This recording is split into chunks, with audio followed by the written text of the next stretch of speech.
자, 이제 2일차 4강 사고력입니다. 사고력은 저희 수업에서 가장 중요하다고 생각하는 형태여서 실제로 사고력 중심이라고 할 정도로 사고력을 중시해요. 근데 방법이 좀 특이해서 좀 이제 논란이 되는 것 중에 하나가 일단 모양은 좋죠. 애들 보고 의문을 가지라 그러니까 어른이 갖는 게 아니라 아이가 의문을 갖는데 그거를 외자를 넣으라고 강제를 해요. 그래서 이제 그거에 대한 논란이 계속 좀 있고, 근데 우리는 역시 능력이니까 생각을 좋은 걸 했네라고 하지 않고 전개를 길게 하는 거일수록 잘하는 걸로 해요. 그래서 의문을 갖고 답을 쓰고 답에 또 의문 갖고 또 답 쓰고 꼬리를 물고 가는 거를 잘하는 거다라고. 실제로 생각이 괜찮다는 애일수록 잘하고요. 생각이 없는 애일수록 못하죠. 못하거나 아니면 완전히 30% 빠지죠. 아주 이상한 대로 빠져서 그러는 거라서 그 사고 전개로 봐요. 근데 제가 그렇게 생각하는 것 이유 중에 초기 단계에서 그 옛날에 서울대에서 논술 평가 기준이 이제 완전히 확정되기 전에 거기 교육연구소에서 그런 걸 했는데 모의 논술고사 시험 보면 했는데 거기에 창의력이 100점 만점에 40점, 논증이 30점인가? 논증, 이해가 20점, 표현력이 10점이에요. 표현력이 10점이고 창의력이 40점인데 거기 창의력이 논의 전개라고 딱 못을 박았더라고. 논의 전개. 논의 전개 세 개인데 크게 심층적인 논의 전개, 독창적인 논의 전개, 다각적인 논의 전개. 근데 독창 다각은 너무 어려울 것 같고 심층적인 논의 전개는 말이 될 것 같아. 근데 심층적인 논의 전개에서 하위 단위가 4개 있거든요. 하나가 주장이나 근거에 대해서 스스로 반론을 고려한다. 그런 거예요. 그 다음에 자기 주장이나 논거에 대해서 배경이나 맥락을 고려한다. 자기 주장이나 논거에 대해서 함축이나 귀결을 고려한다. 주장이나 논거에 숨어있는 가정이나 전제에 대해서 더 나아간 고찰을 한다. 뭐 이런 식으로 하면서 그게 사고 전개라 그래서 맞아 이게 맞구나. 사고 전개겠다. 물론 서울대에서 나온 논술 기준으로 평가하는 것은 거의 없어요. 그 정도 쓸 수 있는 사람들은 거의 없으니까. 옛날에 누구더라? 누가? 진윤건이었던 것 같은데. 진윤건이 뭐 논술 하면서 서울대 기준 웃기네. 뭐 그 기준은 폼 잡았는데 실제로 그렇게 쓴 애도 없고 평가도 그렇게 안 하면서 뭐 그랬던 것 같아요. 근데 그거는 제 생각에 서울대라는 이름 때문에 가장 그 이상적인 기준을 세웠던 것 같고 그렇게 생각해요. 그래서 애들한테는 맥락이니 뭐 함축이니 이렇게 워낙 어려우니까 어른들 잘 모르니까 되게 반론 고려하는 거. 반론 대표적인 건 외자 붙이는 거죠. 자기 생각에 외자 붙이는 거. 그 외자 붙이는 거는 부분적으로 다른 학습지에도 섞여서 나와요. 외자하고 어떻게 무엇을 누가 이런 거 많이 붙이는데 다른 것들은 다 답이 다 정해져 있어요. 그렇죠? 무엇을 어떻게 왜는 대체로 책에 답이 나오고 외자는 답이 안 나오죠. 추론해야 될 가능성이 사실 많아. 그리고 다를 가능성도 있고 그래서 외자로 해야지만 전개하는데 좀 유리하고요. 다른 건 다 끊어져요. 답 쓰면 끝이에요. 책에 정답이 나오니까. 의문은 기본적으로 독자가 저자한테 물어보는 거라 왜 그랬을까? 책에 나온 대로 이를테면 주인공이 가출을 했어. 그럼 왜 가출했을까? 이라는 거거든요. 근데 어떻게 가출했을까? 누가 가출했을까? 가출하면서 무엇을 가져갔을까? 이런 식의 육하원칙에서 외자 외에는 나머지는 다 답들이 간단해서 전개가 안 되고요. 외자는 여전히 전개가 돼요. 그래서 이제 그거를 저도 이걸 한 게 저 처음엔 몰랐어요. 초기에는 정말 지금 돌이켜보면 영재 같은 애가 독함 쓰면서 뭘 썼어? 의문을 많이 써가지고 그때는 외자가 의문 썼어. 그래서 저도 그때 모를 때라 얘 독함한테 왜 의문을 쓰지? 지 생각을 쓰면 되지? 딴 애들은 다 생각 쓰는데 걔는 내가 말하기도 전에 의문을 썼어요. 그래서 좀 지나면서 이러저러 독서 지도를 하면서 공부하면서 의문이 중요하다 생각해서 걔 걸 보니까 걔가 의문을 썼더라고. 그래서 그러네. 얘는 내가 시키지 않는데 벌써 썼네. 그러면서 조금씩 보다 보니까 생각이 있는 애, 잘하는 애일수록 자기 생각을 많이 써. 어째다. 그래서 이를테면 이런 거예요. 주인공은 왜 가출했을까 그럴 때 가출하면 위험할 텐데 가출하면 춥고 배고플 텐데 그런 게 자기 생각이야. 가출에 대한 자기 생각인데 생각이 없낼수록 어떻게 쓰냐면 나 같으면 가출 안 할 텐데 가출 말고 더 좋은 방법도 있을 텐데 이런 것들은 생각이 약한 것들이에요. 그걸 허용을 하면 모든 의문에 다 그걸 써요. 그렇죠? 나 같으면이잖아, 나 같으면. 근데 어른들도 생각보다 꽤나 나 같으면을 많이 써요. 옛날에 독일 문화 무슨 논술대회 한다 그래서 우리 애들 한번 대회 나와서 상 받으면 좀 유리할까? 거기도 데미안 갖고 쓰는데 내가 데미안이라면 내가 싱클레어라면 이렇게 그거에 대해서 답을 쓰면서 글을 쓰게끔 시켰더라고요. 생각보다 어른들도 그런데 나 같으면 왜 애들이 쉬우냐면 나 같으면일 때 나하고 데미안하고의 어디까지 갖고 어디까지 다르다는 거가 구분이 안 돼요. 이럴 때면 성격이 같은 거야? 나이가 같은 거야? 시대가 같은 거야? 가치가 같은 거야? 그런 게 애매한 상태로 그냥 나 같으면이기 때문에 애들이 아주 편하게 쓰는 거예요. 그래서 전 그걸 못하게 시켜요. 만약에도 못하게 시켜요. 만약에 뭐뭐라면. 그것도 생각이 약한 애들이 하는 것이고 여전히 생각이 있는 애들은 쓴 대로 아까처럼 내용으로 들어가지. 가출하면 춥고 배울까? 주인공이 왜 가출했을까에 대한 의문이 있을 때 무의식적으로 막연하게 나는 가출이 어떠하다라는 약간의 막연한 느낌이 있어요. 그걸 끄집어내란 얘기지. 그것이 내가 직접 간접 경험으로 가출에 대한 뭔가 생각이 있을 거거든. 그걸 끄집어내요. 그래서 끊임없이 왜라는 거는 책에 나온 사건에 대해서 물어보는 거고 그것이 왜 너는 궁금하냐고 할 때 자기 생각, 자기 경험을 끄집어내는 거거든. 그래서 자기 생각이 점점 커져요. 그래서 초기에는 외자가 많은 걸 잘한다고 하지만 한 생각이 높아지는 5년 정도에서 높아지는 애들은 외자보다는 자기 생각이 많아지는 걸 잘하는 걸로 보죠. 근데 요즘은 그런 애들이 거의 없어요. 그렇게까지. 5년이라는데 5학년 말씀하시죠? 아니요. 한 5년 차. 5년 차? 한 중2 정도 되면 5년 차 정도에는 자기 생각을 길게 풀어 쓰기도 해요. 근데 6학년 중1 정도에서 한번 자기 생각을 막 쓰긴 하는데 그렇게 쓰는 거랑은 다르긴 하죠. 어떤 그건 별개고 하여튼 사고력으로 그래서 우리는 외자를 강제를 해요. 근데 재밌는 건 강제하기 전에 우리 연구원 한 명이 초기죠. 강제하는 건 문제가 있다. 우리는 다 자율적으로 알아서 하라 그러면서 왜 외자를 강제하냐. 그래서 전 그러면 그냥 하라 그래요. 연구원 보고. 그럼 당신은 그냥 해보세요. 그 대신에 좀 연구하려고 좀 조사를 해보세요. 그래요. 재밌는 게 외자를 안 주면요. 외자를 강제하지 않으면 학년이 올라갈수록 외자가 줄어들어요. 거의 비율이 비슷해요. 3, 4학년과 5, 6학년 중1, 2에서 외자가 줄고요. 더 재밌는 건 시험 끝나면 줄어요. 외자가 줄어. 어떻게나 무엇을 바로 가. 그러니까 외자 할 때 힘든 거예요. 힘들어. 힘든 상황. 그리고 요즘은 한 10년 전이니까 요즘은 3, 4학년도 외자를 못 넣을지 모르겠지만 어릴수록 외자를 잘 넣죠. 우리 꼬맹이들 다 처음 물어보면 다 외죠. 왜 그래? 왜 그러잖아. 왜? 그걸 물어보는데 우리가 그걸 점점 끄는 거죠. 저는 엄마들이 물어볼 때 그렇게 하라 그러죠. 그게 왜 궁금하냐?부터 물어보죠. 너는 어떻게 생각하는데? 실은요. 애들이 외자를 물어보는 상당수는 답을 듣고 싶은 건 아니에요. 외자로 물어볼 때 엄마가 자기를 쳐다봐요. 얘가 그랬어. 나도 얘한테 들었어. 우리 엄마는 나를 안 쳐다봐요. 얘기할 때. 동생 때문에 너무 바쁘시거든요. 그래. 그러면서 나를 좋게 보는데 좋게 본 이유가 자기 발표할 때 자기를 쳐다봐서 좋아요. 그러더라고요. 그렇구나. 외자로 물어 본능적으로 쳐다보게 돼 있어요. 왜가 날카로운 질문이어서. 그냥 물어보면 학교에서 이런 일이 있었는데 그럼 엄마가 눈은 안 맞추면서 들어요. 근데 왜 이렇게 물어볼 땐 본능적으로 고개가 돌아가요. 애들이 그걸 알아서 무조건 외자로 물어보는 거거든요. 외자 쓰는 거예요.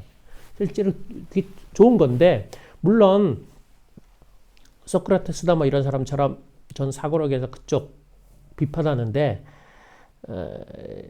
너 자신을 알라 그러면서 하는 거 그거 비판하는 사람이 번역된 게 2개 있는데 하나가 이제 슈바니츠 그 교양 쓴 사람하고 그 스코터러라는 사람이 그 변호사면서 영문학전 변호사하는 사람이 있어요. 그 사람이 그 권위 있는 사람이 그렇지 않은 사람한테 외자로 물어보는 거는 건 신문이지 지리가 아니라 그래. 그거 맞아, 그렇지? 권위 있는 사람이 그러니까 교수가 학생한테라든가 그런 사람들이 너 왜 그랬어? 이건 완전 이건 신문이에요. 그건 지리가 아니라. 그러니까 본인 스스로 본인이 왜 그랬을까라고 하는 거는 좋은 의문이지만 상대방한테 특히 권위 밑에 있는 사람한테 너 왜 그랬어? 이건 아주 위험한 거죠. 그건 구별해야 돼. 외자가 상당히 날카로운 거죠. 그래서 전 선생이 애들한테 외자로 물어보는 거는 안 좋다고 보는 것이고 애들은 스스로 외자로 하라 하는데 그게 참 쉽진 않죠. 구별이 쉽지 않은데 하여튼 애들한테 수업 시간에 의문 가질 때는 다 사고력이라고 해서 외자를 갖고 답을 쓰게 시키는데 초기에는 이제 답을 친구 보고 답을 쓰게 시키면 그 답에 대한 의문이 좀 나가죠. 친구랑 생각이 다르니까. 근데 이제 독후감 같으면 자기가 답을 쓰잖아요. 그러면 여간에서 저자하고 독자를 구분하지 못하면 합쳐지면 점점 끊어져요. 사고 전개가. 둘이 달라야지만 전개되는 거잖아요. 그렇죠? 근데 저자의 책을 자기식으로 이해해버리면 저자의 답이 자기 생각이잖아. 그럼 이제 정리가 됐어. 그럼 또 물어볼 게 없지. 그래서 끊어지는 거예요. 그러니까 자꾸 우리가 아까 기억력에서처럼 모른 채로 기억을 해라. 나랑 다르다는 전제하에서 그 사람 논리대로 기억을 하면 둘이서 저자와 독자가 평행선을 그으면서 논의를 할 수가 있죠. 그래서 의문답이 왔다 갔다 할 수 있어요. 그래서 초기에는 상당히 힘들고요. 그래서 맨 초기에 우리는 한 1년 이상은 제가 내용 소개해준 한 5줄 정도 갖고서 의문을 갖게 시켜요. 그리고 책을 다 읽고 의문 갖는 거는 그런 걸로 훈련받아서 한 1년 넘어야지만 가능해요. 왜냐면 책은 이미 다 정리가 됐잖아. 의문이 다 정리가 됐고 그리고 그 다음에 그거를 분리시키는 힘이 아직 없는 상태에선 책 읽고 의문은 없어요. 다 해소됐어요. 그런 거지. 그치? 다 이미 다 정리됐어요. 내가 궁금한 거 다 파악을 했어요. 그렇죠? 그래서 물어볼 게 없어요. 라는 게 낮은 단계고 높은 단계 돼야지만 책을 다 읽고 나서 왜 그랬을까 궁금해요가 나오는 거거든요. 그래서 초기에는 한 5줄 정도 내용 소개를 해주고 그걸 갖고 의문 가지러 연습을 시키죠. 초기는 짧고 5줄 정도 짧은 거고 올라갈수록 이제 길죠. 한 10줄 길어지는데 길어질수록 힘들어요. 아이들은. 오히려. 짧은 게 잘하는 건데 그때도 내용 소개를 주로 애들이 의문을 잘 갖기 위해서 배경을 쓰고 그다음에 본격적인 그 논의가 전개되기 직전에 쓰죠. 그래서 가장 궁금한 거죠. 앞으로 어떻게 됐을까 이런 거잖아. 근데 그것도 약간 우리는 내용 소개를 한 5줄 해주고 아이들 4명이서 이렇게 의문 갖는 걸 봐서 어느 지점에 주로 의문을 많이 갖는다 그러면 그거는 보이지 않는 의도가 들어간 거라서 그건 안 좋다고 봐요. 애들이 다 다른 것만큼 5줄을 갖고서도 의문이 다 달라야 된다. 내용보다는 지점들이 달라야 된다고 보는데 한편 애들이 약할수록 똑같아요. 애들이 생각을 안 하거나 사고력이 떨어질수록 똑같은데 질문을 해요. 그리고 똑같은 식으로 질문이 나와요.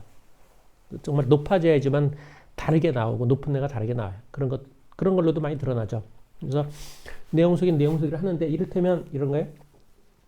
왕이 죽었다. 슬퍼서 왕비도 죽었다. 이러면 의문이 없어요. 그렇죠? 왜 죽은지 이해가 되잖아. 그러니까 될 수 있는 대로 그런 걸 빼는 거예요. 왕이 죽었다. 왕비도 죽었다. 이렇게 건조체로 그 연결고리를 다 빼요. 그럼 의문이 튀어나오죠. 왕이 죽었어. 왕비도 왜? 왕이 죽었다. 왕비가 왜 죽어? 이렇게 나오는 건데 그래서 그런 걸 빼는 형태로 될 수 있는 대로 주인공 성격을 규정짓는 거나 설명해 주는 걸 빼고 사건만 툭툭툭 나야 돼. 그러면 왜 이런 일이 벌어졌을까라고 의문이 튀어나오죠. 처음에 그렇게 시키는 거고 높은 단계는 반대로 집어넣어요. 왕이 죽었다. 슬퍼서 왕비도 죽었다를 집어넣죠. 거기서도 의문을 또 가지라고 하는 거죠. 높은 단계는. 그러니까 그건 좀 애매하긴 해요. 애매하긴 한데 하여튼 이론상으로는 그렇죠. 그래서 처음에도 의문 갖기 쉽게끔 모양을 만들어서 의문 가지라 그러고 그게 익숙해지면 이제 책 보고도 의문 가지라 그러고 자기 스스로 답도 쓰라 그러는데 처음에는 짧은 걸로 쓰라 그러고 친구 의문에 답 쓰라 그러고 그 답에 질문 가지라 하는데 일단 처음에 답 쓰는 거는 친구 의문을 보라는 의미예요. 애들은 그냥 보라 그러면 절대 신경 쓰고 안 봐요. 그래서 친구 의문을 신경 쓰게 보게 하려면 거기에 답을 쓰게 시키는 것이고 그것도 조금 헷갈리게 만들기 위해서 2개 중에 하나를 고르라 그러죠. 하나 쓰라 그러면 그냥 써요. 아무 생각 없이. 근데 2개 중에 하나 고르라 그러면 좀 편한 걸 쓸 거 아니야. 그렇죠? 아무래도. 애들이 일부러 어려운 건 아니지만 편한 거 쓰기 위해서 약간 고민들을 하죠. 그래서 2개들을 읽고 고민하고 그 중에 하나 답을 쓰게 시키고 그 친구가 답 쓰면 그 답에 대해서 의문 갖는 것도 다른 친구들 해서 그렇게 의문답을 주고받게 하면서 독후감에서는 자기 혼자 주고받는 거죠. 자기 혼자라니까 이제 저자하고 하는 것이고 보통 때는 친구하고 하는 거고. 그래서 친구랑 생각이 조금 차이가 나거나 조금 좋아지면 영향을 받고요. 친구도 약하면 같이 약하죠, 뭐. 누가 한 명이 조금 생각이 있어야 돼요. 그럼 조금씩 영향을 받는데 다 고만고만하면 참 영향 안 받아요. 기억력은 뭐 이러저러 올라가는데 사고력은 상대적으로 조금 잘하는 애들이 있어야 되고 그럼 그만큼 따라가고 그래요. 그래서 요즘은 참 사고력 안 올라가는데 그래도 여전히 뭐 의문 갖는 거 그리고 끊임없이 자기 생각을 끄집어내게 하는 거니까. 그래서 애들이 제일 힘들어하는 게 한 3년쯤 되면 제일 힘들어하는 게 뭐냐면 책 읽고 의문 갖는 거. 그다음에 그 의문에 책에 나온 답을 쓰고 답에 또 질문 만드는 거. 아주 의학해 의학. 아주 힘들어요. 줄거리 발표 잘하는 애도 미치겠다 그래. 근데 교사들도 마찬가지로 제일 힘든 게 뭐냐? 의문 갖기 평가하는 거예요. 의문 갖기를 저걸 다시 쓰게 시켜 그냥 통과시켜 그거를 순간 판단하라 그러거든요. 한 1분 왜냐면 1분만 지나면 딴 애들이 다른 거예요. 딴짓해요. 선생이 어딘가 집중하면 애들 금방 본능적으로 알아 딴짓하거든요. 그러니까 1분을 못 보는데 그러면 심한 경우 이래요. 그 애가 나한테 줄 때 이미 판단돼 있어요. 쟤는 2개 중에 1개 이래요. 거의 태도로 초기일수록 태도로 봐야 돼. 그래서 애들이 집중하고 내가 어느 애한테 집중해도 신경 써도 얘네들이 신경 안 쓴다는 것이 될 정도로 집중력이 올라가면 좀 쳐다볼 수 있는데 그전엔 그렇지 없거든. 전체를 봐야 되는 거니까 거의 순간적으로 보기 때문에 거의 1분 내로 보죠. 1분 내로. 그래서 난 이런 경우도 있어. 쟤 1개인데 근데 보니까 2개가 구별이 안 가. 이게 2개가 비슷비슷하단 말이에요. 그럼 어떻게 선택해요? 그럴 때는 간단하게 네가 하나 골라라 그래. 난 굳이 힘들게 내가 이걸 거야 이렇게 얘기 안 하. 그럴 때 애하고 어긋나면 곤란하거든. 애는 1번을 열심히 했는데 2번 대충 했는데 선생님이 2번이 괜찮아 이러면 좀 헷갈리거든요. 그래서 난 네가 열심히 한 걸로 하나 골라 그러면 에이씨 그럴 줄 알았어 그러고 지가 골라. 그럼 괜찮아요. 그래서 너 하나만 줄게 그래. 근데 그거에 대해서 왜 하나만 줘라는 애는 없어요. 신기하지. 근데 동그라미를 잘못하면 좀 이상하게 생각하기도 해요. 거의 태도 보고 하는 거든. 근데 그게 상당히 어려워요. 태도를 항상 볼 수도 없고 난 이제 많이 해서 애 쓴 거 보고서 애가 쓰는 형식을 보고서 거꾸로 태도를 추론하기도 하거든요. 그래서 보는데 그걸 순간 보기가 어렵잖아. 자꾸 우리는 내용으로 들어가는 있어서 내용을 이해하려고 애를 써요. 그 내용을 이해하려고 애를 안 쓰거든요. 안 써서 이게 뭔 말인지 모르겠다 그래요. 많은 선생님들은 조금은 내가 생각을 해보면 이게 무슨 말인지 알겠어. 근데 난 그냥 글자대로 읽고서 이게 뭔 말이야 그래. 그럼 애들이 이거 이런 거잖아요. 그럴 때 그래? 그런 말이 없잖아 여기 글자에. 그러면 그러면서 쓰죠. 쓰게 시키는 거거든 자기가. 줄거리 발표도 마찬가지. 들을 때 될 수 있는 대로 몸이 건조하게 들어야 돼요. 우리가 내용을 알기 때문에 그 안 거를 염두에 둬서 들으면 아까처럼 걔가 발표를 왕이 죽었다 왕비도 죽었다 할 때 슬퍼서가 그냥 들어가 버려요. 내가 잘못하면. 그래서 걔가 발표를 잘하는 걸로 생각하는데 아니야 그냥 들어야 돼 그냥. 그래서 걔가 빠뜨렸다는 걸 잡아야 돼. 그럼 내가 그 책을 안 읽은 것처럼 들어야 돼요. 걔가 말하는 것만 들어야 되지 그것까지 내가 채워가면서 이해를 하려고 들으면 안 돼. 걔가 말한 걸.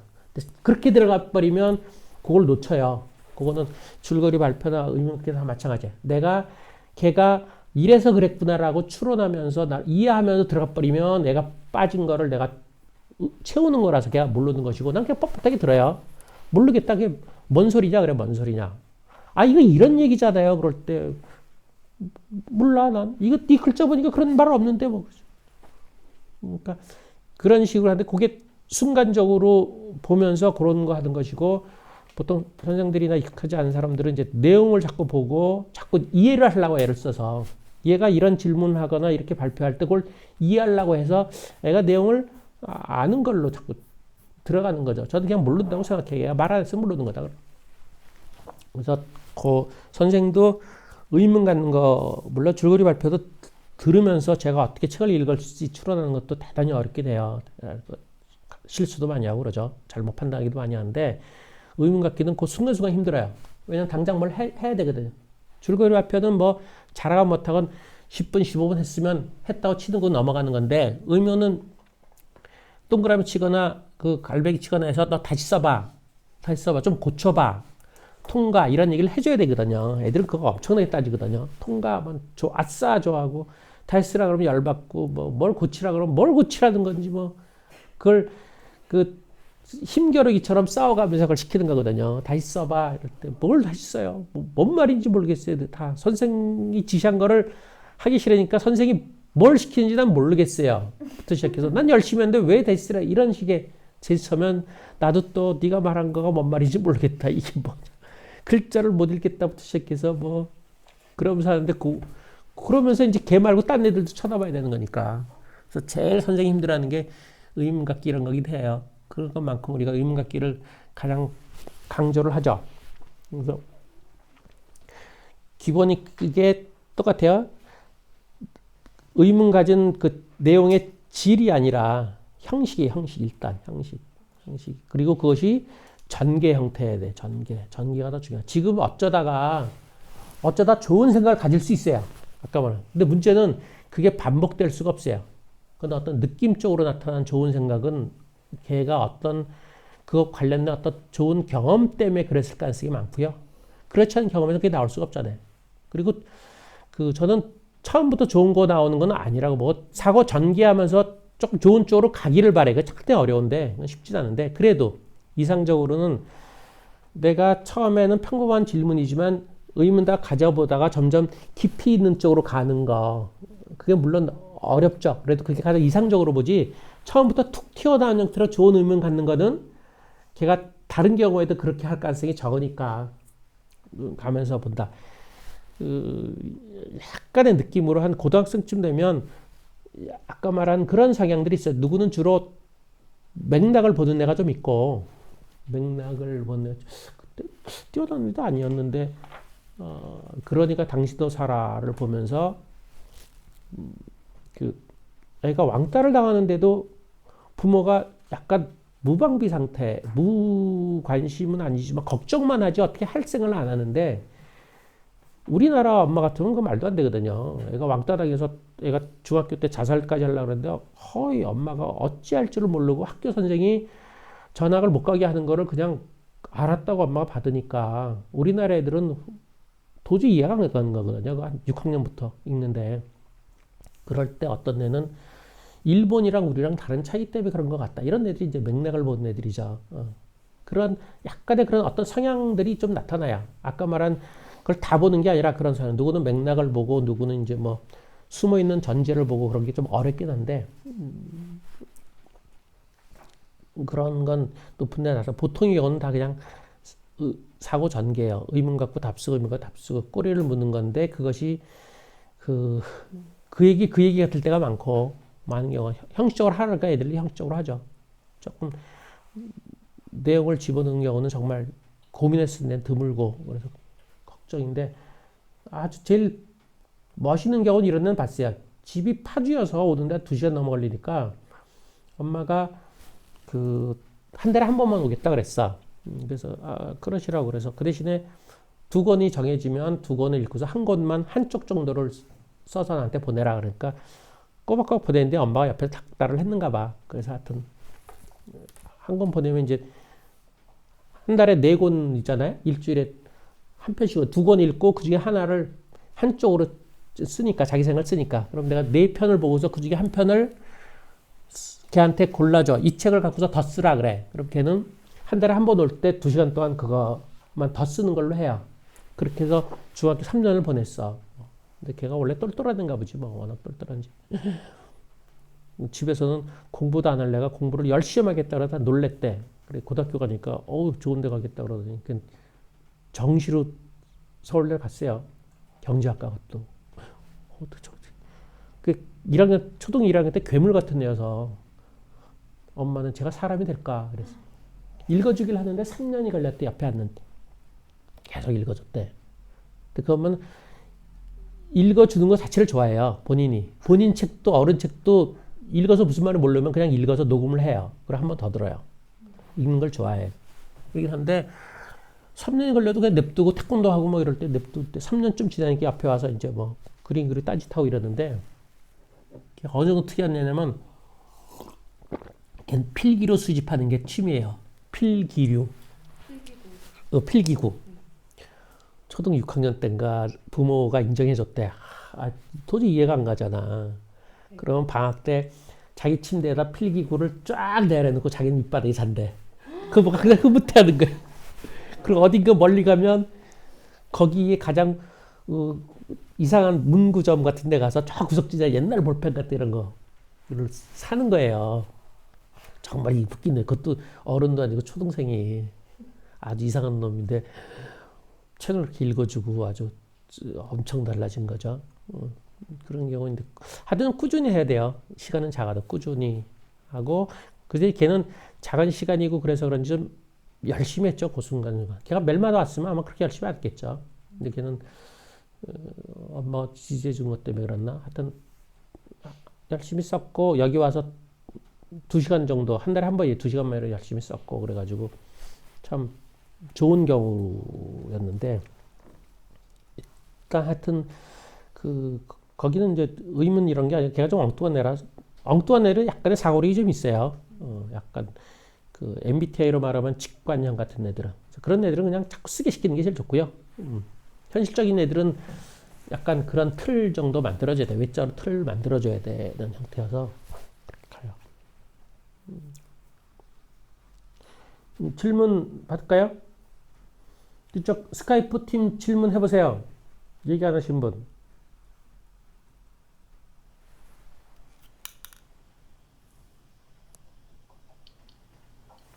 선생님 궁금한 게 있는데요. 예.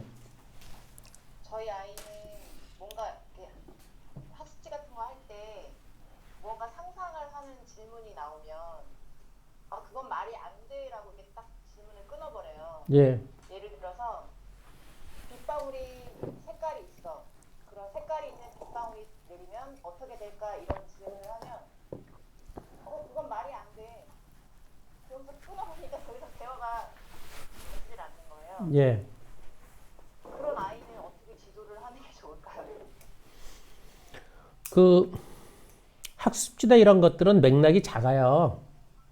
맥락이 별로 안 나고 추상적이어서 그거 말고 그림책이나 뭐가 맥락이 좀 풍부한 걸 갖고서 그러니까 그게 낱말이나 문장 몇 개 갖고서 아이 보고 그걸 빛깔 있는 색깔 있는 빗방울 상상하라는 건데 그게 안 들어오는 거거든요. 그러니까 빗방울에 색깔이 있다는 거를 받아들이게끔 상당히 많은 얘기가 앞뒤로 막 퍼져 있는 거. 대표적인 게 그림책이나 이런 것들이죠. 그런 걸 보면서 그걸 받아들이게 해야 되죠. 그러니까 학습지는 그냥 더 이상 거기서 요구하는 거 이상을 받지 마세요. 학습지가 요구하는 것만 딱 하는 게 좋아요. 그건 애가 아니라면 아닌 거고요. 거기서 신경 쓰지 말고 다른 그런 거를 할 만한 다른 교재를 갖고서 애가 상상을 하게끔 시켜야 되는 거죠. 학습지 갖고 그렇게 많이 고민하지 말라고요. 예를 들면 그러니까 그런 뭔가의 상상을 하는 거에 대해서 이건 말이 안 돼. 항상 이렇게 얘기를 합니다. 아니 그렇게 할 만한 거를 해줘야 돼요. 예를 들어서 4학년 아이한테 옛날에 여우씨 이야기라고 여우한테 말과 글을 가르쳐줘가지고 여우가 말을 하면서 사람들 골탕 먹이는 얘기거든요. 4학년 애도 눈치가 있으니까 나한테 직접 물어보지 못하겠고 여우가 말을 정말 해요. 그럴 때 친구한테 얘기하면 잘못하면 놀림받을 것 같아서 나한테만 살짝 물어봐요. 선생님 여우가 말을 정말 할 줄 알아요? 그럴 때 나는 한다 그랬어요. 그런 말을 할 줄 알죠. 근데 그거를 친구들한테 얘기하면 안 돼요. 친구들이 놀릴 가능성이 있으니까 계속 그렇게 물어보는 거거든요. 근데 그거는 한 150쪽 돼요. 150쪽이니까 상당히 설득력 있게 써가지고 애가 헷갈리는 거예요. 말을 할 리가 없는데 그거 보면 너무나 정말 말하는 것 같아. 헷갈리니까 그거를 나한테 살짝 물어보는 거거든요. 그러니까 그 정도로 애가 설득 당할 만큼 그렇게 재밌는 내용 그런 걸로 상상을 얘기를 해야 되는 거죠. 그냥 말 하나 나오는 거는 안 되고요. 네, 알겠습니다. 그다음에 여기 신승미 씨가 물어본 게 있는데 다독이 중요한지 한다면 어느 정도 있는 게 좋은지 궁금해요. 유치하게 몇 권이라고 할 수 없겠지만 이런데요. 신승미 씨 들어요? 듣나 안 듣나? 답이 없네. 말로 하면 네, 듣는구나. 전 다독은 별로 중요하게 생각하지 않아요. 책을 많이 읽는 게 중요하지 않고요. 좋은 책이라면 한 권을 여러 번 읽는 게 더 좋다고 봐요. 여러 번. 그리고 읽는 것도 다양하게. 그러니까 그림책 같으면 눈으로도 읽고 소리 내서도 읽고 몸 동작도 제가 다양하게 해서 그 책 내용이 좀 풍부하게 들어오는 게 좋고요. 다독은 그 우리 같은 형태의 시험 공부 형태예요. 다독을 해서 그 속독처럼 표면적인 이해를 빠르게 하는 형태로서 다독이 좋아요. 그러니까 그거는 이제 굳이 한다면 고등학생들 한다든가 뭐 이런 형태고요. 우리 상당히 정독 쪽인데 그렇다고 뭐 슬로 독서 딴 데서 얘기하는 것처럼 한 권을 갖고 뜯어 하는 거는 정독보다는 뭐 국어 공부하는 거랑 가깝고 그러니까 집중해서 읽고 그걸 여러 번 읽고 그 본인이 읽고 소리 내서 읽고 누가 읽어주고 뭐 다양하게 읽어서 그 책 하나를 풍부하게 느낄 수 있을 정도가 좋다. 근데 얼만큼 한 책을 여러 번 읽는지는 아이에 따라 달라져. 아이가 좋아하는 것만큼 읽는 거예요. 그래서 읽을 때마다 조금씩 느낌이 달라져야 돼. 그러니까 왜 애들이 읽은 책을 또 못 읽냐면은 요즘 애들은 두 번 읽건 세 번 읽건 처음에 읽은 거랑 차이가 없어요. 그러면 안 읽는 거예요. 왜 안 읽겠어? 내가 처음에 파악한 거 이상을 파악을 못 해요. 두 번째 읽을 때. 그 새롭게 보는 힘이 없어요. 그래서 읽어주기를 할 때 내가 눈으로 봤는데 엄마가 귀로 읽어주면 다른 내용이 들어와. 뭔가 느낌이 달라. 그럴 때 아이는 엄마가 읽어줘서라고 생각은 안 하고 이게 뭔가 또 있구나. 내가 또 읽으면 뭐가 또 달라지겠네라고 생각을 해서 또 읽는 거예요. 그래서 또 읽어서 달라진 걸 느낀 애만이 또 읽게 돼요. 그러니까 그거를 어릴 때 버려뜨리는 게 상당히 중요해요. 읽을수록 맛이 다르다라는 거를 빨리 익혀줘야 돼요. 근데 그것을 눈으로만 계속 읽으면 안 들어오고요. 다르게 변형시켜서 읽게끔 해야지만 다른 느낌을 받고 그 아이는 그래 읽을 때마다 다르네. 그럼 자꾸 읽게 되죠. 그런 게 좋아요. 여기 질문 또 하세요. 질문 안 하신 거 아니에요? 여기 계속 하시는데. 아니, 예. 방금 얘기하신 거에서 읽어줄 때 예. 계속 똑같은 걸 읽어달라고 하니까 읽어주는 사람이 약간 지루하니까 그럼요. 예. 조금 약간 서술어를 좀 바꾸거나 약간 의성어를 좀 바꾸거나 약간 살짝 바꿀 수 있는 그런 아니요. 그건 안 좋아요. 아 그럼 안 좋아요. 완전 그대로 똑같이 네. 그는 정 너무 힘들면 뭐 녹음해서 들려주세요. 근데 똑같아야 되는 거죠. 그냥 그 서술어도 약간 그럼요. 나름대로 그 저자가 이유가 있으니까 이유가 있어서 그 단어를 썼다고 봐야 되는 거니까 일단 그 저자의 작품을 인정하는 거예요. 저도 좋은 책이라면 그러니까 번역까지도 그래도 고민하고 그 단어를 선택한 거라서 웬만하면 인정해줘야죠. 그게 좋아요. 바꾸기 시작하면 다 바꾸죠 뭐. 사실 그럼 조금 다른 얘기긴 한데 만약에 영어로 된 진짜 간단한 그런 책 같은 거는 애들도 간단하게 약간 단어식으로 되어 있으면 이해를 하잖아요. 막 색깔 있고 단어. 그러니까 그런 것도 혹시 이런 식의 지금 배우고 있는 그런 게 약간 접근하는 게 적용하는 게 가능할까요? 그 잘 무슨 얘기인지 모르겠는데 영어 공부도 그 동화나 이야기처럼 읽고 공부하는 거 있잖아요. 네. 이제 그런 것들이 좀 낫다고 봐요. 이야기로 읽는 거.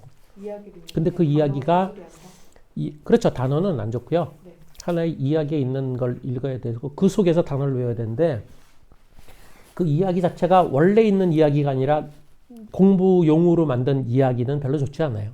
아 근데 그냥 원래 이야기 원래 이야기만 저도 조금 우리 집에서 애들 해줄 때 뭐 레오리오니 뭐 이런 것들 원래 동화책 있죠. 그림책. 네. 원래 그림책을 영어로 사다가 영어 녹음된 거 요즘은 녹음된 거 발음한 거 있으니까 그거 같이 들려주는 거죠 뭐.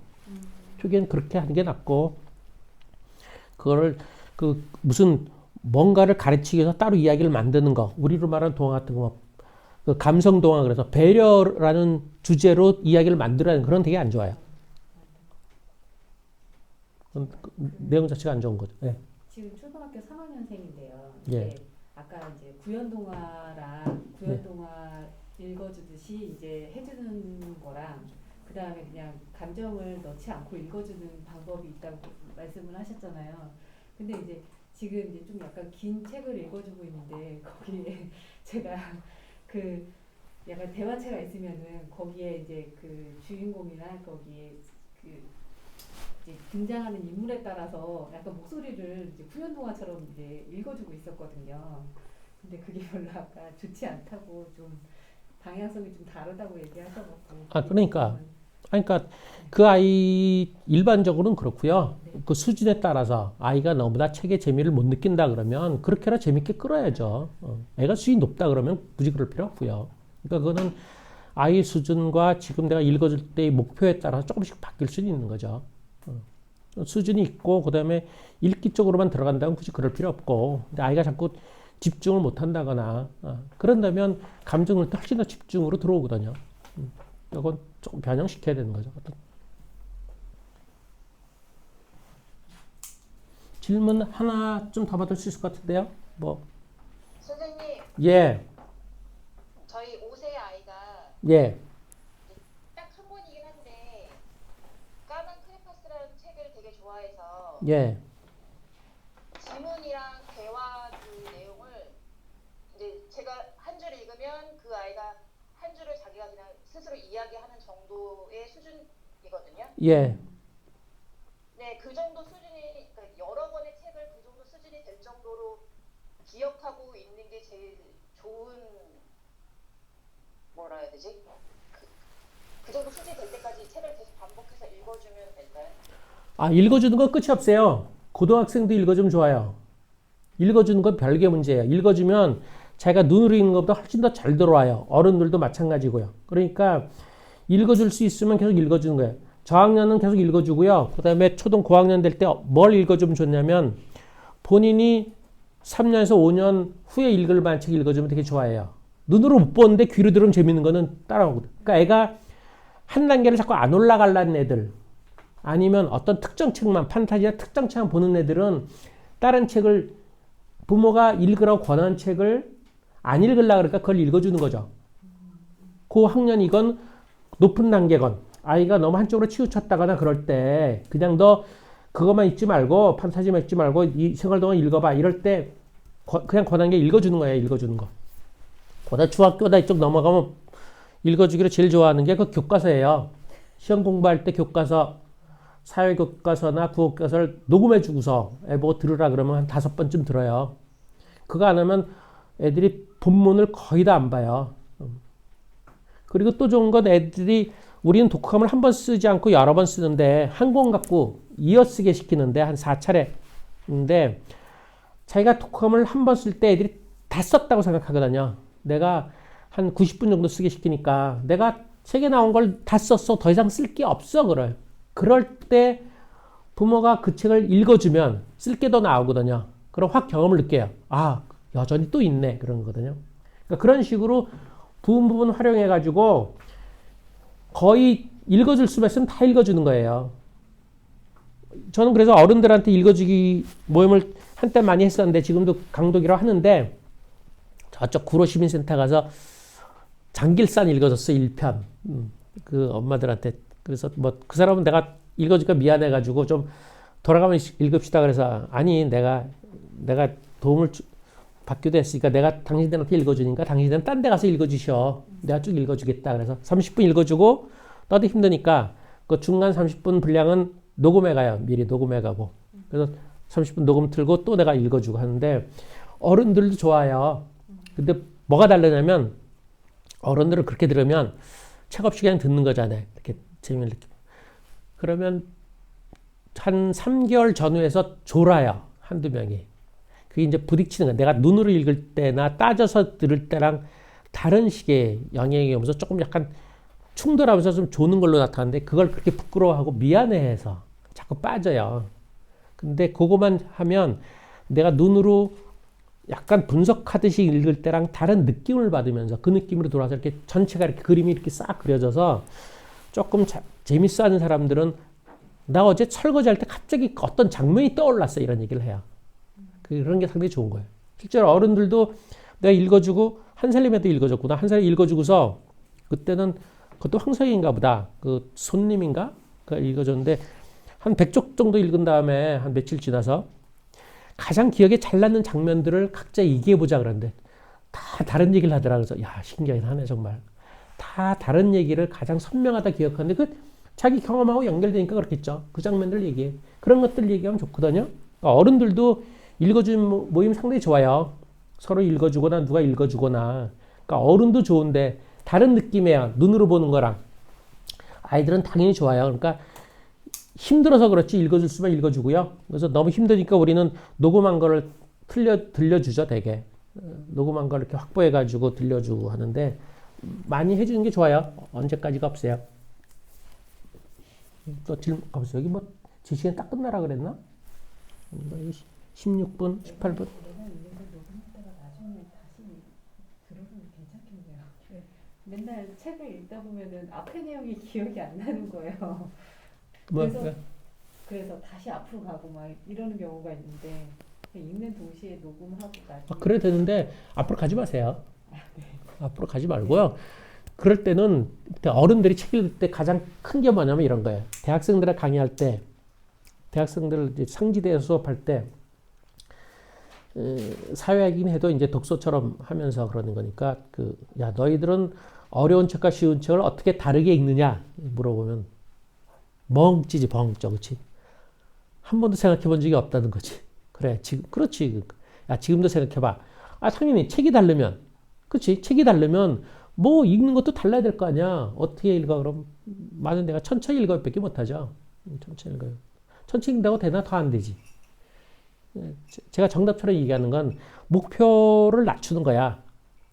기억을 보통 동화책 같은 거 기억 내지는 이해를 80%라 그러면 어려우면 어떻게 돼요? 30%, 10% 낮추는 거지 뭐. 낮추면 되지 뭐. 어렵잖아. 어려우니까 내 목표를 낮추고. 이해를 우리는 내 기억은 아니까 이해니까 이해를 10%만 하자. 그리고 내가 그걸 인정하면 돼. 난 이 책을 다 읽었지만 난 10%밖에 모르겠어. 그럼 되죠. 그럼 이제 딴 데 가서 엉뚱한 소리 안 하겠 거 아니야. 낮추면 돼. 그럼 어떻게 돼? 읽는 속도는 똑같고 심지어 더 빨라야 돼요. 모를수록 더 빨라서 건너뛰고 아씨 이런 얘기네. 그러니까 가장 10%는 뭐냐면 이 책이 무슨 얘기를 했어? 주장도 잘 모르겠어. 뭐에 대해서 주로 얘기를 했네? 주로 사례를 뭐를 많이 들었네? 사례를 돈 많은 집 애들 얘기를 많이 들었는지 뭐 저기 노동 계층 얘기를 많이 들었는지 이런 식으로 무슨 사례를 들고서 주로 무슨 얘기를 했네 정도만 알아. 그 다음 주장도 헷갈려. 그래 되는 거예요. 그래도 그 책 읽은 거예요. 내가 그렇게. 그러니까 어려운 책일수록 읽다가 어려운 책일수록 기억이 안 나 짜증이 나 앞으로 돌아 그러지 말고 자꾸 낮추는 거예요. 근데 이해의 목표를 자꾸 낮춰서 나 10%로 목표를 두고서 4번 읽기를 한 적이 있어. 꼭 읽고 싶은데 그 미국의 사례가 너무나 복잡한 그 구체적인 사례를 드니까 재밌는데 이게 읽어가면서 자꾸 이게 걸려 자꾸. 이게 참 뭔 말이지 뭐 결국. 그래서 근데 뒤에 보면 밑줄 다 가 있어. 이거 내가 언제 읽었지? 그것도 그래도 낮추던 거라서 그 책은 여전히 뭐 10%밖에 모르겠는데 그런 거 돌아가지 마세요. 돌아가면 더 짜증나고 힘들어요. 그냥 끝까지 다 읽고 이제 만약에 더 필요하다면 그냥 한 번 더 읽고 이런 그렇죠. 식으로 또 하는데 통을 빨리 봐야 돼. 통을. 맨날 중간에 읽다가 통을 빨리 봐야 돼. 그러니까 막 건너뛰고 맨 뒤까지 봐서 전체를 봐야지. 그래서 심지어는 중간 건너뛰고 꼭 봐야 되는 책이라면 결론 봐야지 뭐. 결론 봐서 결론을 다시 보면 그건 무슨 얘기냐면 결론 보고 보는 얘기는 이해만 하겠다는 거지. 내 경험으로 사고까지는 도저히 못 들어가겠다. 그 책을 이해하는 것도 급급하니까 이해를 하자. 이해하는 거 가장 좋은 건 결론 내지 요약본을 보는 거예요. 그래서 애들한테는 그 세계명작 같은 거 이런 걸 봐야 되지 않냐 그럴 때 요즘 애들 그거 보면 무슨 말인지 몰라요. 그럼 어떻게 돼? 요약본을 보던가 시험용으로 봐요. 그 대신에 내가 요약본을 봤다고 확실히 인정해야지. 누가 요약한 거잖아. 근데 요약본보다 더 좋은 건 해설본이에요. 해설본. 5쪽짜리 보고서 외우는 게 제일 나아요. 시험은 그렇게만 나오는 거니까. 내가 그거 보고서 이를테면 뭐 톰소의 모험 이런 거 한 300~400쪽짜리 보고서 그거 나름대로 제대로 독해하거나 못 하거든요. 그렇다고 그걸 요약한 거 150쪽짜리 본다고 되냐? 또 안 되거든요. 그럼 해설책을 보는 거예요. 해설은 많잖아. 한 페이지짜리 해설책 보고서 그걸 보고 학교 숙제라면 그걸 보면서 본문을 읽어야지 계속. 높은 고학년들한테 그렇게 고등학생들한테 해설을 보면서 그 해설로 이 책을 읽어내는 연습을 자꾸 해야지. 내가 책은 읽었어. 그래 나중에 해설 보면 이게 뭔 말인지 모르지. 난 그런 생각 한 번도 안 했는데 그치? 전혀 안 나오지 뭐. 할 수 없어. 그거는 시험용이잖아, 시험용. 시험용은 시험용으로 들어가야 되고. 전 요즘 애들은 세계 명작보다는 대학교 교양 서적이 훨씬 더 쉽다고 생각해. 고등학생들한테. 애들한테 세계 명작이 훨씬 더 어려워요. 가치가 많이 달라져서. 그리고 최근에 나온 대학생 교양 서적으로 이제 심리학 책 같은 건 제일 쉽고 경제학도 좀 쉽게 쓴 거 이런 거, 인류학 책 이런 거는 고등학생 쑥쑥 읽고 괜찮은데 세계 명작 이런 거는 되게 힘들어요. 그 국어 선생님들이 좋아하는 그 호밀밭의 파수꾼 이런 거 거의 모르지 뭐. 그다음에 그 뭐지? 그 앵무새 죽이기.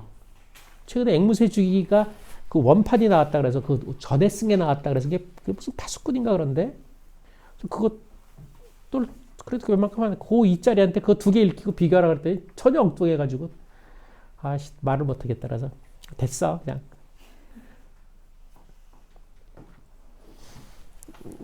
자 이제 질문 없으면 들어갈게요. 네. 들어가시고 이제 오늘 저녁에 몇 명이 올지 모르겠다. 유튜브 9시에 스카이프로 이제 유튜브 들은 사람이랑 얘기할 건데 꼭 물어볼 거 있으면 들어와서 또 물어보셔도 되고요. 예. 예, 들어가세요. 수고했어요. 소리를 더 꺼가지고. 꺼야지.